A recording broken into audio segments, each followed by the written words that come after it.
Racionalismo, a razão é a origem do conhecimento. Estimados alunos, a discussão sobre como acontece o conhecimento em nossa mente foi muito importante entre a Idade Média e o início da Contemporânea, período designado como período epistemológico. Episteme, que é igual a ciência, conhecimento, diferente de doxa, que é opinião, senso comum, os achismos aí do dia a dia da nossa vida. Como que acontece o conhecimento? Por que temos que saber isso? Pois foi o período em que a ciência alçou grandes voos e foi preciso investigar suas possibilidades e seus limites. É o período também que se destaca a matemática como modelo para a ciência. Física e filosofia têm grande importância também.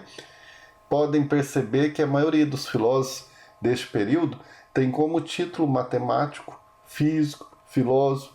Então você vê em vários filósofos sempre esses três títulos caminham juntos, né?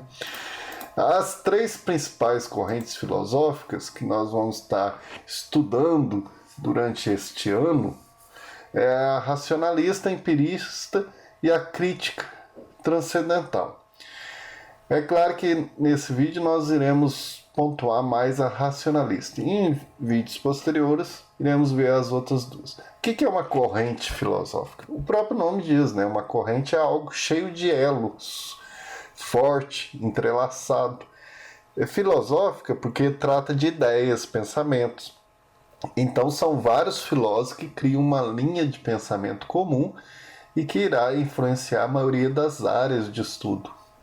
São três correntes, então, essas principais que nós vamos estar vendo durante vários bimestres e várias aulas, né? O racionalismo é considerado como um conhecimento mais seguro e verdadeiro, porque ele tem como princípio a sua fundamentação está na razão, e principalmente questões relacionadas à razão no âmbito da matemática. No racionalismo, a matemática tem lugar de destaque. Por quê? Porque a linguagem da matemática, essa linguagem da matemática que nós conhecemos mais antiga, né? Mostra assim um conhecimento seguro e verdadeiro, em que você tem uma pergunta e logo você tem a resposta. Lembramos que estamos saindo da Idade Média nesse período e que tudo era Deus e muitas coisas eram explicadas por superstições, mitos, narrativas, destacando sempre o sobrenatural. Por exemplo, o rei tem origem divina, então devemos acreditar em tudo que ele diz. Mas se você for olhar concretamente, se há um questionamento disso, então você vê que são princípios mais subjetivos. A Terra é o centro do universo, pois é obra de Deus. Conhecimentos assim, sem comprovação, mas dito por autoridades. Isso revoltou a muitos pensadores durante vários tempos que buscavam então transformar a realidade.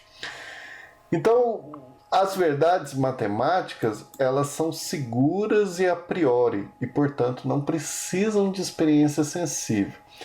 Nós vamos ver o que é isso a priori, esse conhecimento a priori. A razão está no centro do conhecimento, ou seja, o sujeito que conhece é o mais importante. O objeto a ser conhecido, o objeto que vai ser conhecido, ele é irrelevante. Não tem importância se existe ou não. Importa é o sujeito que pensa. O que diz realmente este termo a priori? Tem o mesmo sentido da palavra.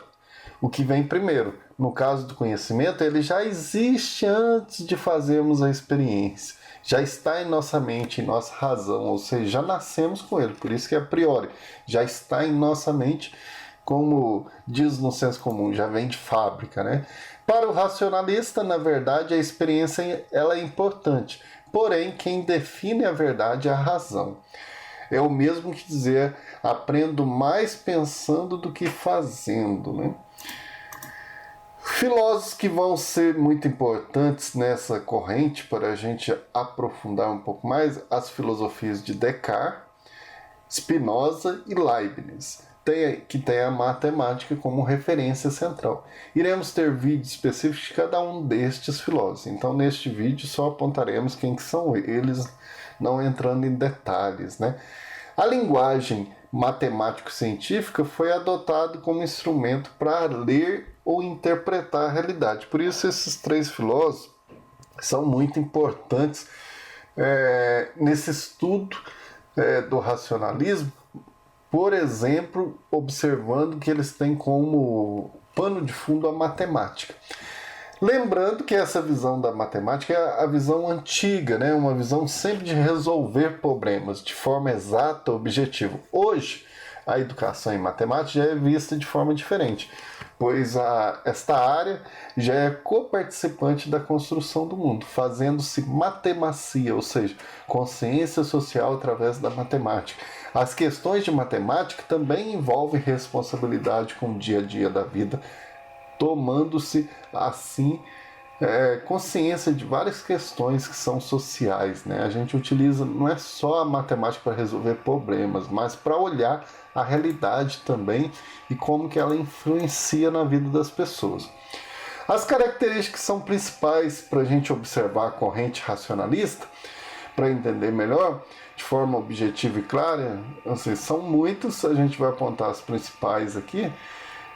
Prioridade à razão em relação aos sentidos. Então a razão ela tem valor maior do que os sentidos que nós usamos no dia a dia aí perante os nossos 5 sentidos do nosso corpo, que muitas das vezes é considerado pelo racionalismo como algo que nos engana, né? As verdades inatas, o que são isso? Que nasceram conosco, inatas que já estão em nossa mente, já vieram de fábrica, como um computador que já vem com um sistema operacional.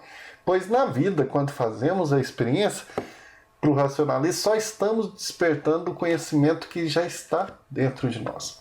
A razão é a fonte do conhecimento, já os sentidos são sempre secundários, que é a razão que vai realmente contrapor e questionar e analisar as situações ou aquele conhecimento que vão realmente fazer parte da nossa mente. A valorização das ciências exatas, que hoje já é um rótulo, pois nem toda ciência é exata assim. O que é essa questão exata, né? Mas naquele contexto do racionalismo, as ciências são consideradas as verdadeiras ciências, aquelas que são exatas, que dão respostas verdadeiras, né? Que elimina a questão da dúvida. O modelo do conhecimento é o matemático, claro, envolvendo a física e a filosofia, mas o principal é a linguagem matemática, entre outras várias características que nós vamos ver, né? Então aí foi só uma introdução sobre o racionalismo, utilizando aí as nossas fontes, que a gente sempre utiliza aqui, variando uma ou outra. E um grande abraço e até o nosso próximo vídeo aí, que iremos tratar mais profundamente cada um desses assuntos.